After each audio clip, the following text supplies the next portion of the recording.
13h sur RTI 1. Bonjour à toutes et à tous. Merci de nous rejoindre. Voici les trois titres. Fin hier à Addis Abeba en Éthiopie du 36e sommet de l'Union africaine. Le vice-président de la République de Côte d'Ivoire y a représenté le président de la République Alassane Ouattara. Tiemoko Méliette Koné a également pris part à une rencontre extraordinaire de la communauté économique des États de l'Afrique de l'Ouest, la CEDEAO. En Côte d'Ivoire, la commune d'Abobo, désormais jumelée à Newark, ville américaine de l'État du New Jersey. La ministre d'État, Kandia Camara, a signé un accord avec le maire Ras Baraka. Coopération dans plusieurs domaines, notamment l'éducation, la santé, la culture, les transports et les nouvelles technologies. Enfin, au Maroc, des manifestations hier à Rabat, la capitale, contre la vie chère. Le vice-président de la République de Côte d'Ivoire, de retour hier dans son pays après un séjour à Addis Abeba en Éthiopie dans le cadre du 36e sommet de l'Union africaine. Tiemoko Méliette Koné y a représenté le président de la République, Alassane Ouattara. La cérémonie d'ouverture du 36e sommet de l'Union africaine a été marquée par le lancement officiel du thème de l'année 2023 de l'UA, à savoir accélération de la mise en œuvre de la zone de libre-échange continentale africaine, l'AZLECAF. Fin hier à Addis Abeba en Éthiopie du 36e sommet de l'Union africaine. La Côte d'Ivoire était donc représentée par son vice-président de la République, Tiemoko Méliette Koné, qui a également pris aux côtés des chefs d'État et de gouvernement, qui a pris part à un sommet extraordinaire de la communauté économique des États de l'Afrique de l'Ouest, la CEDEAO, qui a décidé le maintien des sanctions contre le Burkina Faso, la Guinée-Conakry et le Mali. Plus de détails, Jérôme Kofi Abola. Comme prévu, le 36e sommet de l'Union africaine a entamé ses travaux ce samedi 18 février 2023 à Addis Abeba, la capitale éthiopienne. Le vice-président de la République, Tiemoko Méliette Koné, y a pris part au nom du président de la République, Alassane Ouattara, aux côtés de plusieurs autres chefs d'État et de gouvernement du continent. Dans son adresse, le président du Sénégal, Macky Sall, en sa qualité de président sortant de l'Union africaine, exhorte les chefs d'État africains à s'approprier davantage la question de la lutte contre les violences basées sur le genre, en plus de celles concernant la nutrition et l'intégration africaine. En raison de la persistance des violences faites aux femmes et aux filles sur le continent et de notre grand retard en matière d'infrastructures, j'appelle l'Union à prendre des décisions urgentes pour la mise en œuvre des conclusions des rencontres de Dakar sur ces deux thématiques, la masculinité positive et les infrastructures. S'agissant de la deuxième conférence de Dakar sur l'agriculture et la sécurité alimentaire, Dakar 2, co-organisée par le Sénégal et le groupe de la Banque africaine de développement, du 25 au 27 janvier dernier, sous le thème « Nourrir l'Afrique, souveraineté alimentaire et résilience ». La participation record de haut niveau de chefs d'État et de gouvernement en a fait un sommet orienté vers l'action pour une Afrique qui se donne enfin les moyens de se nourrir par elle-même et contribuer à nourrir le monde. Quant au nouveau président en exercice de l'Union africaine, le président comorien Assoumani Azali, il a évoqué la paix, la sécurité, ainsi que le climat et l'autosuffisance alimentaire comme des paramètres déterminants sur lesquels peut reposer le succès de la ZLECAf, la zone de libre-échange continentale africaine. Nous devons en effet accorder une grande importance à la paix et à la sécurité et surtout chercher à les consolider par la prévention et la négociation. Nous devons également nous atteler avec plus d'énergie à la question climatique. En effet, bien que l'Afrique ne soit responsable que de 3% des émissions mondiales de gaz à effet de serre, le changement climatique affecte de façon de plus en plus visible la vie de notre continent. L'Afrique s'est souvenue aussi qu'elle avait 26 000 kilomètres de littoral. Elle a réalisé l'importance de sa contribution à notre sécurité, à notre souveraineté alimentaire. Elle a pris conscience que l'économie bleue de l'Afrique devrait générer des dizaines, voire même des centaines de dollars d'ici 2030 et représenter ainsi une part considérable du PIB continental. Outre sa présence aux travaux de la 36e session de l'Union africaine, le vice-président de la République de Côte d'Ivoire, Thiemoko Mélié-Koné, a participé à un sommet extraordinaire de la CEDEAO consacré à la stabilité et la sécurité dans la sous-région. Pour revenir au 36e sommet de l'Union africaine, il est bon de savoir que les travaux sont prévus sur 2 jours, c'est-à-dire samedi et dimanche. Dans l'actualité également, à noter l'ouverture aujourd'hui dans le district d'Abidjan du 21e congrès de l'Association africaine de l'eau. Travaux et échanges en présence du Premier ministre Patrick Hachi. Thème retenu, mobilisation des ressources et gouvernance de l'eau, de l'assainissement et de l'environnement en Afrique. Deuxième titre de ce journal, la commune d'Abobo, jumelée à Newark, ville américaine de l'État du New Jersey. Un accord de jumelage a ainsi été signé le 17 février dernier dans les locaux de la mairie de Newark entre la ministre d'État Kandia Camara et le maire Ras Baraka. Les deux parties se sont engagées à coopérer dans plusieurs domaines, notamment l'éducation, la santé, la culture et les nouvelles technologies. Les précisions de Serge Coléa. Dans l'État du New Jersey, Newark est la ville la plus peuplée, mais aussi la plus cosmopolite. Située à une vingtaine de kilomètres de New York City, la plus grande ville des États-Unis, Newark jouit d'une croissance technologique, commerciale, économique et culturelle. Elle a été nommée récemment parmi les 25 villes américaines à la croissance la plus rapide. Depuis le vendredi 17 février 2023, cette dynamique cité est liée à la commune d'Abobo. C'est dans la grande salle d'audience de la mairie de Newark que l'accord de jumelage a été scellé entre Kandia Camara, maire d'Abobo, et Ras Baraka, premier magistrat de la ville de Newark, à la grande satisfaction de la délégation ivoirienne.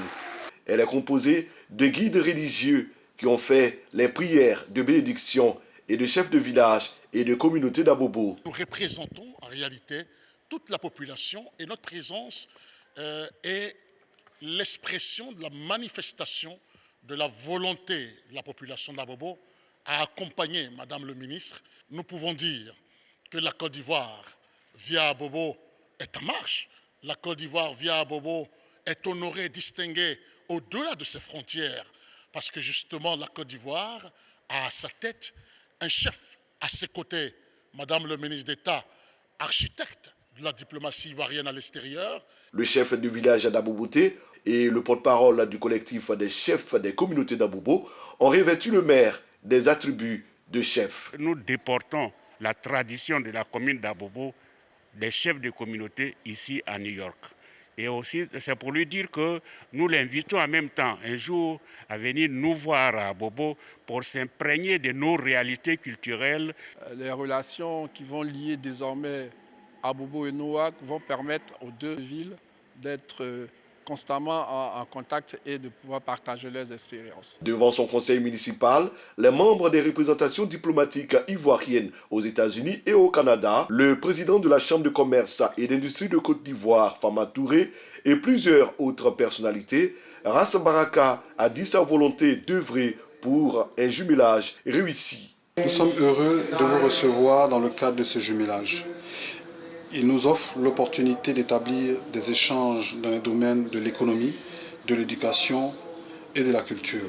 Et nous sommes prêts à ne ménager aucun effort pour que ce jumelage soit une réussite. Le ministre d'État, Kandia Camara, est accompagné de la secrétaire générale de l'UVICOSI, l'Union des villes et communes de Côte d'Ivoire.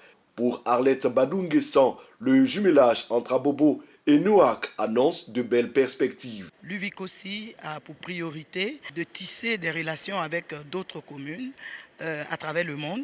Et cela a été inscrit d'ailleurs dans le plaidoyer que nous avons transmis au Sénat pour que cette diplomatie des territoires soit renforcée. Le maire d'Abobo salue l'intérêt accordé à cette cérémonie de jumelage. Elle a souligné les similitudes entre les deux communes. Abobo, commune non moins cosmopolite du district d'Abidjan.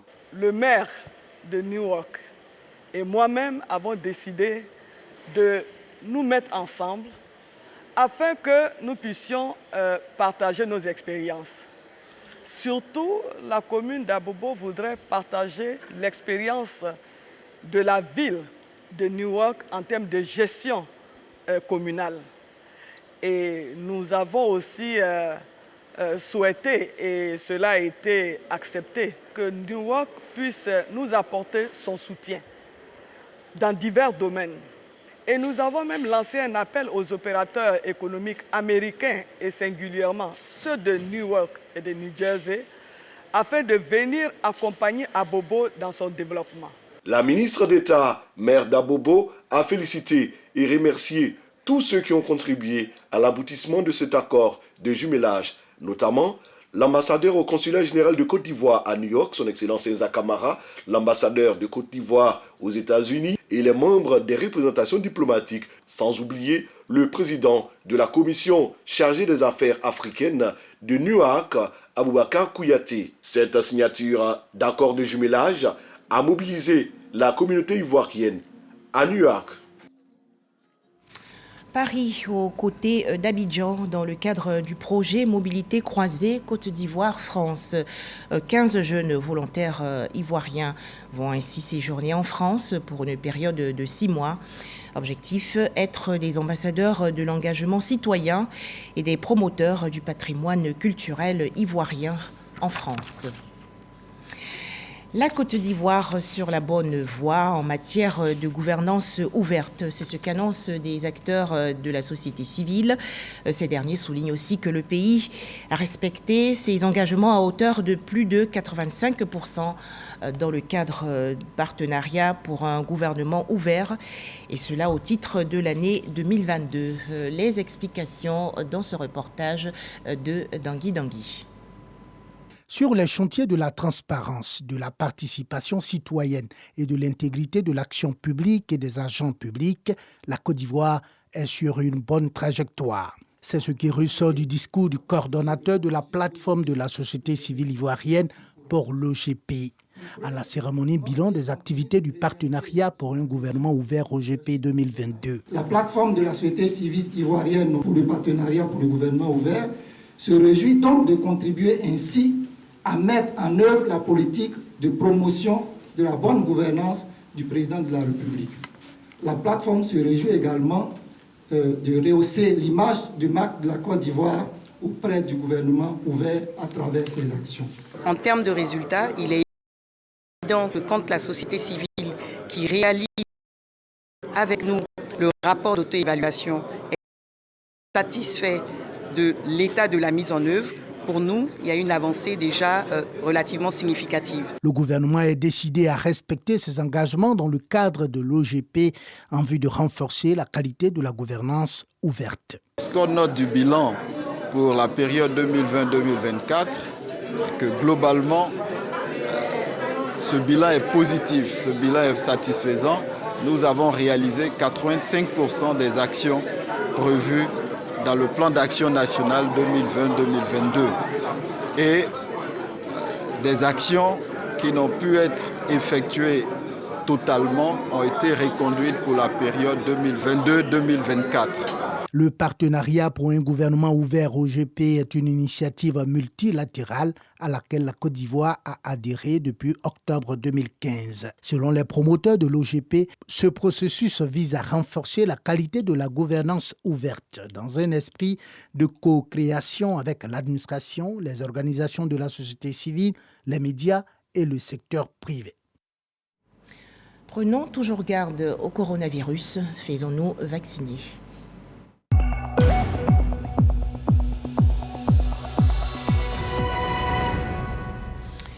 présent, les chiffres du coronavirus en Côte d'Ivoire. Aucun nouveau cas, 0 nouveau cas de coronavirus enregistré hier par le ministère de la Santé, de l'Hygiène publique et de la couverture maladie universelle. La Côte d'Ivoire dénombre donc actuellement 88 109 cas confirmés de coronavirus, 87 235 personnes guéries, 834 décès et 40 cas actifs. Faisons-nous tous vacciner contre le coronavirus. Un tout autre sujet à présent, des équipements agricoles pour les acteurs de la filière ananas. C'est une initiative du ministre d'État, ministre de l'Agriculture et du Développement rural, Kobenan Kwasi Adjoumani. Objectif, relancer la production de l'ananas dans le pays. Les explications, Lassine Bakayoko. Ces équipements remis aux producteurs d'ananas sont composés de tracteurs, de remorques, de pulvérisateurs d'engrais et d'autres matériels agricoles, notamment des gyrobroyeurs. En action, le programme d'urgence de soutien aux filières agricoles d'exportation et au secteur des productions alimentaires impactés par la crise sanitaire Purga. Un appui qui va permettre de relancer l'ananas en grande difficulté.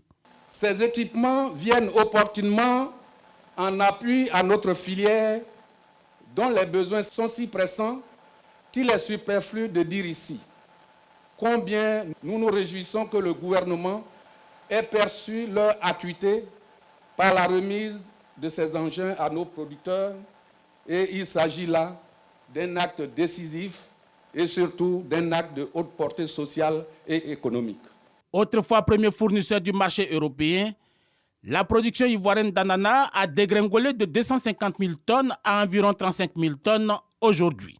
Une tendance baissière que le ministre Kobenan Kwasi Adjoumani veut inverser. Nous avons vu éclore des usines de transformation de l'ananas un peu partout en Côte d'Ivoire. Mais aujourd'hui, tout est tombé en ruine en raison de la concurrence. Je suis convaincu qu'avec ces outils que nous mettons à votre disposition, vous allez faire davantage et nous allons revenir sur notre position de départ, c'est-à-dire occuper la première place au niveau mondial. Pour ce projet, il faut rappeler que l'État a alloué 1 milliard de francs CFA à la filière ananas pour conduire des activités de développement. Le Fonds interprofessionnel pour la recherche et le conseil agricole FIRCA est l'unité opérationnelle du Purga consacrée à l'ananas. Toujours au chapitre agriculture, la cérémonie de récompense des 347 meilleurs planteurs d'EVA de Côte d'Ivoire. Célébration au titre du dernier semestre de l'année 2022. C'était donc à Bengourou, dans la région est du pays. Cet événement baptisé Gwassou vise à encourager les producteurs d'EVA à améliorer leur production. Herman Niamia. Pour cette édition du Gwassou, ce sont 244 bénéficiaires, dont 40 coopératives et 204 planteurs d'EVA qui ont été récompensés. Les personnes et structures primées ont fidèlement livré toute leur production à la SAIC pendant le premier semestre 2022, malgré la pénurie de caoutchouc. Le programme de fidélité exclusif Gwassou, qui signifie en langue locale cadeau et qui se tient 2 fois par an, a quant à lui pour objectif d'accompagner les producteurs d'EVA à travers des dons pour faire face à la rentrée scolaire et à la reprise de la campagne évéicole. Ce sont 1930 sacs scolaires, 1809 kits scolaires, 7 téléphones portables, 14 ordinateurs portables, 14 motos et un montant de plus de 11 millions de francs CFA qui ont été remis aux lauréats. La coopérative classée première, Scope GPH, est répartie avec 200 sacs scolaires, 200 kits scolaires, 2 motos et un montant de 2 millions de francs CFA. Le planteur classé premier, Silou Idrissa, a reçu quant à lui 14 sacs scolaires et un ordinateur portable. Nous ne cessons de travailler et améliorer notre travail et notre productivité. C'est cela qui a valu que nous soyons classés encore une fois deuxième producteurs, des sociétés coopératives. La première vice-présidente du conseil régional de l'Indénie du Hablin, représentant le président de cette institution, parrain de cette cérémonie, a salué les initiateurs pour cette action qui honore les planteurs. En décidant de récompenser vos différents planteurs et coopératives, vous visez un objectif noble qui est celui de contribuer ainsi au relèvement des nombreux défis économiques, sociaux, environnementaux, à l'effet de garantir à la filière EVA sa durabilité dans notre pays. Comme innovation à cette édition du Guassou, cette structure d'achat d'EVA a mis en place une assurance maladie donnant accès à des soins de santé. Cette assurance est disponible pour les fournisseurs remplissant les conditions du Guassou. Un comité de développement local minier pour la mine d'or de Yaouré dans la région centre-ouest du pays. Objectif, contribuer au développement économique et social des localités du centre-ouest impactées par l'exploitation minière. Le point dans ce reportage de Djeneba Ouattara et Souro Corona de RTI Bouaké. Par ce geste, Diabaté Aboudraman, inspecteur technique représentant le ministre des Mines, du Pétrole et de l'Énergie, procède à l'installation officielle du CDLM, Comité de développement local minier de la mine d'or de Yaouré dans le département de Bois-Flé. Ce comité, en accord avec les populations et les autorités, doit adopter et réaliser un plan de développement local financé par une contribution de 0,5% du chiffre d'affaires annuel de la société minière. Plan de développement destiné à 5 villages impactés directement et à 10 autres indirectement. La remise de l'arrêté portant création, attribution, organisation, fonctionnement et du chèque au président du dit comité a réuni autorités et bénéficiaires. Cet outil ne pourra jouer pleinement son rôle que si vous savez faire prévaloir l'atmosphère de cohésion et de conciliation préalable à tout développement harmonieux.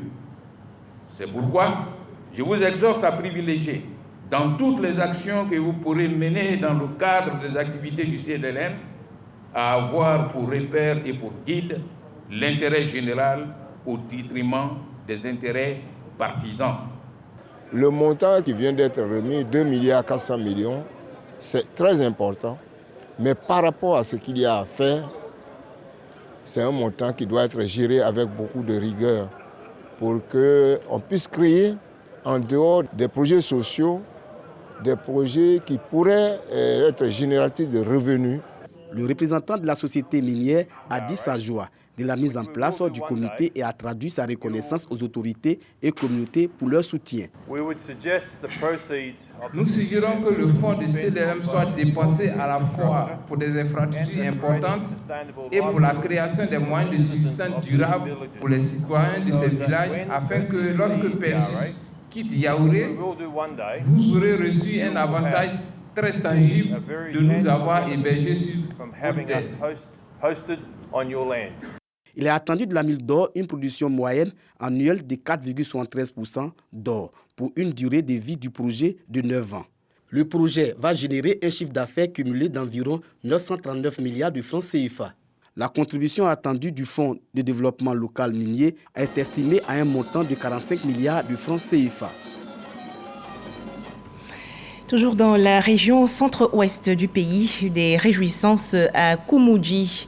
En effet, le nouveau président de la mutuelle de développement de ce village a été récemment installé. Thomas Guessambi veut bâtir une nouvelle ère de prospérité autour de la culture. Thomas Guessambi est au micro de Pacom Didi et Didier Nguessan. Thomas Guessambi est le nouveau président de la mutuelle de développement de Koumoudji, village situé dans la sous-préfecture de Kononfla, à Saint-Fra. À l'origine, une association des ressortissants de cette localité créée en 1981. La mutuelle de Koumoudji a été lancée sur les fonds baptismaux il y a maintenant 15 ans. Cela dans une perspective de développement fait face aux réalités de Koumoudji et de ses ressortissants. C'est dans une ambiance festive que Thomas Guessambi est officiellement installé dans ses attributs de président.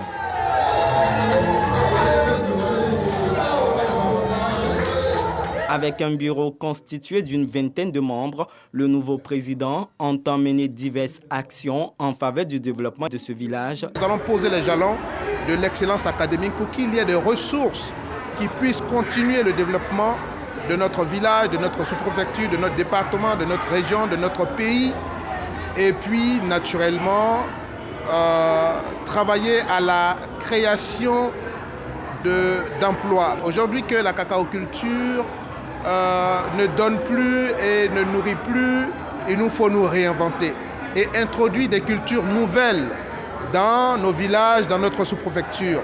Thomas Gessambi et son équipe bénéficient du soutien des chefs traditionnels et des cadres de la région. Les mutuelles ont cette capacité de capter des ressources financières pour aider à l'autonomisation de la femme, mais également présenter des palettes d'emploi et d'employabilité. Nos vœux de succès, de prospérité accompagnent le président. L'État ne peut pas tout faire. Il y a souvent des tâches élémentaires que les cadres voient tout le temps. Le premier conseil que je dois lui donner, c'est de prendre son bâton de pèlerin pour dire à tout le monde que cette mutuelle-là, c'est l'affaire de tous les enfants de Koumoudji. Cette mutuelle comprend plus de 300 adhérents, des ressortissants de Koumoudji vivant sur tout le territoire national. Thomas Gessambi est élu pour un mandat de 3 ans. Retour dans la région sud du pays, à Bobo, dans le district d'Abidjan. La communauté mauritanienne a organisé récemment une journée d'échange dans les locaux de la mairie. Objectif, célébrer le vivre ensemble et renforcer ses liens avec les populations ivoiriennes. Le point, Jean Djadji. Consolider les liens avec les populations ivoiriennes et prôner le vivre ensemble sur la terre de Félix Houphouët-Boigny. C'est le sens de la rencontre de la communauté mauritanienne résidente en Côte d'Ivoire. Il en ressort également de ces échanges la volonté de la communauté mauritanienne de rendre hommage au président de leur pays, son Excellence Mohamed Ould Eld Ghazouani, pour ses actions en faveur de la diaspora. La candidature de Jidou Ould Mohamed Sini Ould Boubacar au poste de député de la Mauritanie Zone Afrique 2023 a notamment été évoquée. Je remercie la Côte d'Ivoire, l'autorité ivoirienne, les citoyens ivoiriens pour leur accueil chaleureux, pour leur hospitalité. Et nous ne sentons pas que nous sommes des étrangers. La diaspora mauritanienne en Côte d'Ivoire contribuant fortement à l'économie ivoirienne. Elle est fortement concentrée dans la commune d'Abobo, au nord du district autonome d'Abidjan. Un mois présent sur cet atelier de restitution d'une étude sur le développement du secteur touristique à Sinimafia, dans la région sud du pays. Objectif, faire l'état des lieux du tourisme dans cette zone, identifier le marché et les opportunités d'investissement. Le point, Patricia Etia. Les enjeux de cette étude ont été dévoilés par la chef de projet. Pour ce cabinet français, il s'agit d'identifier le marché et les opportunités d'investissement afin de développer la région d'Assini. Déjà, qu'est-ce qu'on veut faire de la destination? Quelle peut être la stratégie? Vers où on veut aller? Et puis finalement, faire un plan d'action très clair et détaillé pour que les acteurs puissent, une fois l'étude terminée, mettre en œuvre ces actions et développer la destination. Assini est une localité du sud-est de la Côte d'Ivoire, située à 94 km à l'est d'Abidjan. Cette localité est l'une des destinations privilégiées des Abidjanais. Pour le royaume d'Assini, il est temps que les habitants profitent des retombées du secteur touristique de la région et pourtant, des problèmes d'érosion et d'urbanisation demeurent. Il y a l'érosion un peu partout. Il y a des difficultés, comment nos enfants vont vivre, puisque nous, ici, on n'a pas de champ de cacao, de café. Nous ne vivons que du tourisme. Il faut aménager relativement et conformément au schéma touristique. Le maire de la commune a mis l'accent sur un travail d'équipe qui doit être accompli par tous les acteurs du secteur. C'est un financement de la Banque mondiale suite à la sollicitation de la mairie de faire des études pour identifier quels sont les plans d'action qu'il faut mettre en place pour faire en sorte que la commune d'Assini-Mafia soit un site touristique de référence mondiale. au niveau local, ce plan permettra d'implémenter tout ce qui est prévu dans la stratégie de développement national, la stratégie Sublime Côte d'Ivoire, étant donné que la même stratégie avait déjà identifié Assini comme l'un des 7 pôles de développement touristique de la Côte d'Ivoire. L'étude pour le développement du secteur touristique d'Assini Mafia a débuté le 27 novembre 2022 et sera mise en œuvre dans les mois à venir. Enfin, en image, l'actualité hors de chez nous avec des manifestations hier à Rabat, la capitale marocaine. Les populations, à l'appel de la Confédération démocratique du travail, ont protesté contre l'inertie supposée des autorités du royaume face à la cherté de la vie. Voilà, merci de nous avoir suivis. Merci d'être toujours RTI 1.